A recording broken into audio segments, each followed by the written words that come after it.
On this Monday night, the RCMP lifts the lid on its once secret spyware. The powerful program capable of eavesdropping on your phone calls. Now you're saying it's 49 individuals that were actually spied on. What else it can do, when it's supposed to be used, and the concerns about your privacy. Volatile conditions. The wildfires igniting Newfoundland and Labrador's state of emergency, pleading its case why one airline wants its top execs to be baggage handlers, and a beloved songstress forever silenced. The life and death of Olivia Newton-John.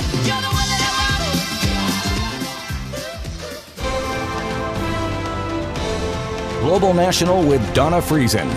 Reporting tonight, Farah Nasser. Good evening. Thank you for joining us. Just hours ago, at a routine hearing in Ottawa, Canadians began to learn more about a bombshell revelation that took even the country's privacy commissioner by surprise. A previously secret system that allows law enforcement to listen in and even take control of anyone's smartphone. And we're learning the RCMP may have used it much more than they previously admitted. Our Ottawa Bureau Chief Mercedes Stephenson joins us now with the details. Mercedes, this sounds like something out of a spy movie. Well, yeah, Farah, it's pretty incredible technology in terms of what it can do. It could intercept phone calls and text messages coming to or from your phone. But beyond that, it can also access media files. And what I found really interesting, it can turn on this right here, your camera and your microphone, so it can see and hear people around you. And obviously, that's raising some privacy concerns for not only the people who might be under investigation, but people who could simply be within earshot or eyeshot of these devices. And documents obtained by Global News reveal that the RCMP are using this spyware far more than what the Mounties had previously revealed to Parliament. In a letter to the Ethics Committee, RCMP Commissioner Brenda Lucki says on-device intercept tools, which is what they call them, have been used in 32 investigations since 2017. In that time, the RCMP received judicial authorization that they could look at up to 144 of these devices, but they only actually monitored 49, according to Lucki. The use of this technology appears to be on the rise, too, with 9 of the 32 investigations taking place this year alone. And it's not clear, Farah, why there's been such a substantial jump in their use in the most recent year. Another question, when can authorities use this technology? What are the rules? Well, great question, especially since we're just learning about it. With these kinds of capabilities, there are obviously concerns about when and how the technology is used, as well as who is being targeted. We don't know a lot about the bar for the RCMP to gather intelligence this way, but we do know some of the types of investigations that it's been used in, including counterterrorism cases, drug cases, murders, and in one police breach of trust case. We also know that the police have to get judicial authorization to do this, so it's not just a free-for-all. But the Privacy Commissioner says, well, there can absolutely be a bar for this kind of thing in the public interest. The failure of the RCMP to disclose that this existed or how it was being used, as well as answering any questions around precautions that are being taken, raise major concerns. He brought that up today, and the Minister of Public Safety tried to address it. Listen to this. These tools may well be needed, but do they have an impact from a privacy standpoint that is greater than what is warranted given the purpose? So this is an important question. This is the central question. That there are rigorous protections which are put into place prior to the authorization of this particular technique, including applications which must go to a superior court judge on the strength of a designated agent who puts forward a thorough recitation of the facts on which the authorization is being sought. The RCMP say only about 1 in 10 applications to use this spyware actually gets approved. But there are major concerns about the kind of precedent that this is setting in Canada, Farah, as well as globally, just given the incredible capabilities that this technology has, and not a lot of answers on how it's being used. All right, I know you'll continue to follow it. Mercedes Stephenson in Ottawa for us. Thanks, Mercedes. Some sad news to tell you about now. Former Liberal Cabinet Minister Bill Graham has died. Bill Graham was Foreign Affairs Minister when Canada decided against joining the U.S. invasion of Iraq in 2003 under Prime Minister Jean Chrétien, and was Minister of National Defense under Prime Minister Paul Martin, and also served as opposition leader and interim leader of the Liberal Party. In a tweet, Minister of Transport Omar Al-Gabra said Bill Graham was a friend and mentor and a giant in Canadian and international politics who wore his love for Canada on his sleeve. Bill Graham was 83. The summer heat has created frightening wildfire situations in several parts of the country. On both the east and west coast, families have been forced out of their homes to get out of the path of out-of-control wildfires. The Newfoundland and Labrador government has now declared a state of emergency as hundreds of homes have been placed under evacuation alerts. As Abigail Bimman reports, the wildfire situation in the province is now being described as the worst in more than 50 years. As out-of-control fires continue to burn in central Newfoundland, people there are being forced into making tough choices. Having to wait in a lineup for hours and then just be turned around, it's quite frustrating. Julie Murphy is stranded with family trying to get home to Grand Falls, Windsor, but fire and smoke has closed the highway. And with store shelves depleted, she was almost out of formula for her 2-month-old until a Facebook post netted kindness from across Canada. I never ever thought that so many people would come together and help me in this situation with her being so small and having not much formula at all. Meanwhile, in Grand Falls, Windsor, the first optional evacuation buses are taking people who want to leave out of town. In light that it could happen so quickly that if we got into a mass exodus, we wouldn't want our vulnerable population, people with mobility issues and those sorts of things to be caught up in that rush. Hospitals and seniors facilities in the area are also transferring people, including 95-year-old Bernice Lane. I don't know if she's going to be over there 2 days, 2 weeks, and you can't prepare for, I can't take enough with me for 6 months, or I can't go for 6 months. Help has poured into the province, including half a dozen members of the Canadian Armed Forces, and the Salvation Army has already served up 700 meals to people in the community and on the front lines. People are feeling a high level of anxiety and stress over this particular situation and how it's impacting them, how it's impacting their families. Some people have been disconnected from families now for a number of days. The good news, the winds and heat haven't been as high as expected. Fire itself hadn't progressed very far at all in the last 24 hours. But everyone is praying for rain and knows things can get worse without warning. Abigail Bimman, Global News. In the British Columbia interior, some reprieve. Wildfire fighting crews say the weather is working in their favor in fighting the Karameas Creek fire. More than 400 firefighters are now on scene. Over the weekend, crews deliberately started small fires on both the southern and northern flanks at the 6,000-hectare fire to remove fuel and create containment lines. Those efforts are expected to continue over the coming days, leading to more smoky skies over the region, while the existing evacuation orders and alerts are expected to stay in place. These fires reflect what's been a scorching weekend for a large swath of our country, and temperatures aren't easing up just yet. Residents in parts of BC, Alberta, and much of Ontario still face heat warnings with no sign of relief in some areas until later this week. And as Jamie Mauracher explains, wildfires or not, the sweltering conditions can pose serious health risks to Canadians. Don't let the clouds fool you. It's still hot and muggy in Toronto following a weekend humidex in the 40s that's sticking around. Load up on the water, sunscreen, wear your hats. Good advice with the dog days of summer expected to stretch into fall. I'm especially concerned about the western half of Canada. They got off to a slow start in BC, very wet, cool spring. Things have changed around, and now, of course, the forest fire risk is going up, and we've got a lot of warmth that I see setting up. Being unprepared for the scorching temperatures can quickly become a medical emergency. First, the weather changed. It may be a show set in frigid temperatures, but heat exposure is the reason production was suspended on Netflix's Snowpiercer after several crew members fell ill during a heat wave in July, leading WorkSafe BC to investigate. Heat has become the deadliest form of extreme weather in our country, killing more Canadians than fires or floods. Last summer, it was responsible for more than 3,500 deaths across Alberta and BC over a 2-week period. And while we can't stop the mercury from rising, experts say people and communities can better prepare, planting more trees for shade, painting roofs white to reflect pounding sun, and making air conditioning a national priority. If we expect people to have heat in the wintertime, we need to think about air conditioning also as a right in the summertime, because when these extreme heat events happen, we need to make sure that they don't turn lethal. We have a house that doesn't have open windows, so you can't vent it out. In Vancouver, some locals rely on the beach breeze instead. Even when we get the heat waves, it's 2-3 weeks long. It's not a long time. But they are becoming annual occurrences and a reality most Canadians will have to adapt to. Jamie Mauracher, Global News, Toronto. In Europe, the wildfire season is still only half over, but the summer has already become the second worst ever recorded in terms of area burned.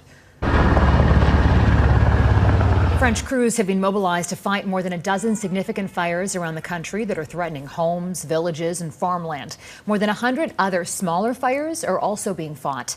In the Italian province of Savona, more than 120 residents of one village were forced from their homes. It's believed multiple structures have been destroyed. Large parts of Italy, Spain, and France remain under extreme fire danger warnings. Now, the U.S. is facing all kinds of extreme weather, from devastating flash flooding to explosive wildfires fueled by severe drought. But there are some hopeful signs that the country is getting serious about tackling global warming after the Senate passed legislation that it will pour billions of dollars into clean energy. As Jackson Prosco reports, the bill salvages a big part of President Joe Biden's domestic agenda ahead of the upcoming midterms. In Kentucky, President Joe Biden toured the damage from the latest climate catastrophe. While back in Washington, signs of optimism the U.S. may still avoid the worst impacts of a warming planet after Democrats passed the most substantial legislation on climate in U.S. history. We've changed the world in a way that you rarely get an opportunity to do that. And the bill, as amended, is passed. It took a marathon 22 hours of voting to pass the so-called Inflation Reduction Act, fulfilling Biden's signature promise to spend hundreds of billions of dollars on climate and health care, paid for by tax increases on the largest corporations. Every single Republican objected. The bill's title shows you what it is. It's an Inflation Increase Act. The bill includes $369 billion in incentives for clean energy programs, including tax credits encouraging American consumers to buy electric vehicles, including EVs built in Canada. There's just a variety of investments here that make a lot of sense if what you're trying to do is spark clean energy innovation and also create the sort of government funding that will help attract private funding. It all puts the U.S. on a better course to meeting its emission reduction promises. The spending could help cut U.S. emissions to about 40% below 2005 levels by the end of the decade, though still shy of commitments under the Paris Accord. What this legislation shows is that there's a backbone to those commitments. That helps us go into the international arena and say, okay, now let's talk about what other countries can contribute to this effort to reduce global emissions. For Biden, it's not just a moral victory, it's a political one. Less than 100 days before midterm elections, and with his own approval numbers faltering, the president has cemented a consequential part of his legacy that could shape American life for decades to come. Jackson Prosco, Global News, Washington. A deadly and dangerous inferno in Cuba. Coming up, fighting the flames at the country's largest oil storage facility.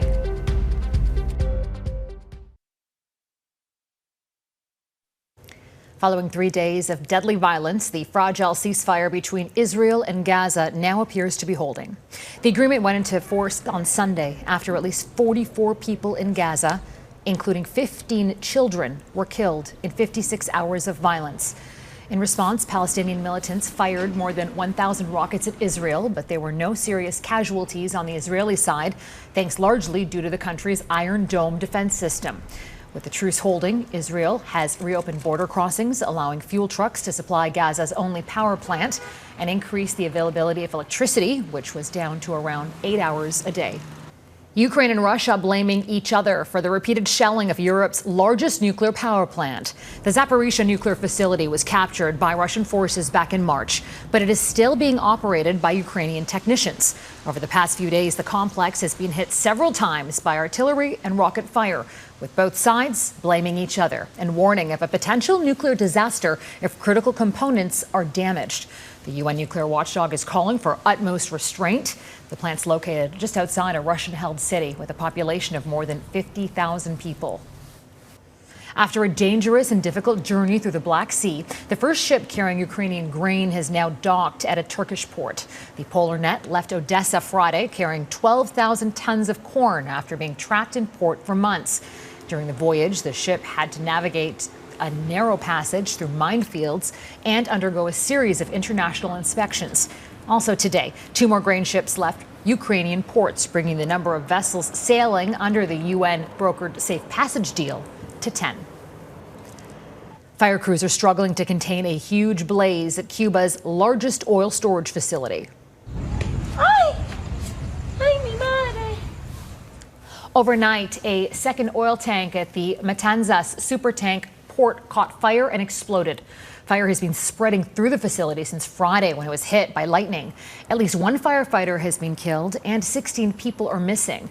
The fire is expected to worsen Cuba's ongoing fuel crisis. The port's located about 100 kilometers east of Havana. Sharing the load ahead, why one of the world's biggest airlines is asking its bosses to help with the bags.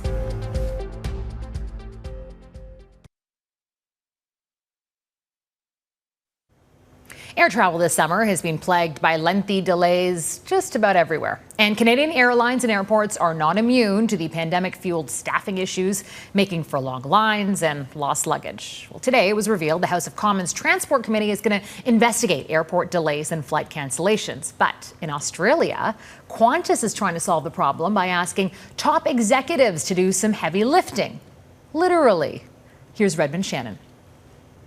Air travel has arguably never been so unglamorous. Summer flyers faced with mountains of lost bags, long lines, delays and cancellations. Canadian airlines and airports creaking under post-pandemic staffing pressures. The plan that we have been working in concerted effort, the intensity of that with our partners is yielding results. But not quickly enough. According to FlightAware.com, on Sunday, both Montreal and Toronto were among the worst 8 airports in the world for delayed departures. And Canadian operators dominated the top 10 list of airlines with the worst delay rate. Australian carrier Qantas is getting creative. The airline reportedly asking executives to roll up their sleeves and get down to the ramp to volunteer some of their work week in baggage handling. The union representing baggage workers in Australia is calling the move dangerous and bizarre, given it was the same managers who laid off those workers during the pandemic. He who dances will pay the piper, isn't that what they say? So if we need a bunch of bags moved by highly qualified, trained personnel, then we're going to have to highly qualify and train some personnel. Aviation expert Jock Williams says the training for some of those roles could be done quickly, but paying executive salaries for the work is bad value. Arguably, the employee can take the position that, look, this isn't what I was hired to do. Employment lawyer Muniza Sheikh says no workers could be forced into doing these tasks, but she understands why some executives may want to get their hands dirty. It sends very positive messaging to employees that ultimately everyone wants to see the business grow, and it's not going to be just on the backs and shoulders of the more mid-level employees. The union representing baggage handlers for Air Canada and WestJet says those airlines have not tried this strategy. Redmond Shannon, Global News, London. Next, remembering Olivia Newton-John, the hit singer and Grease star who stole the world's hearts.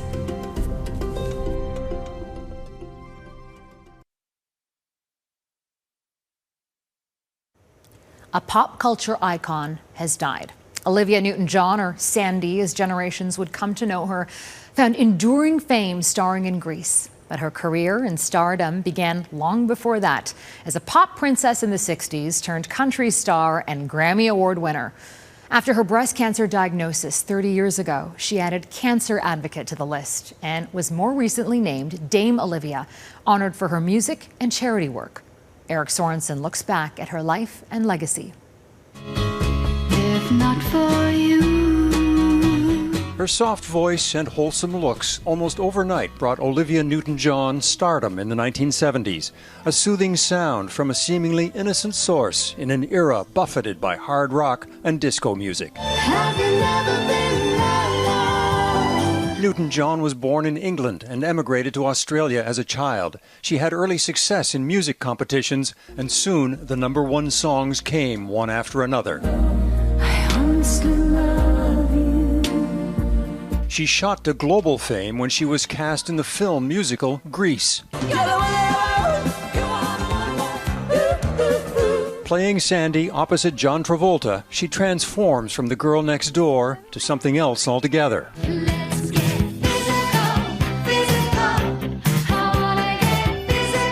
In fact, her musical style soon became less innocent, much more daring too, with Physical one of the biggest hits in the entire pop era.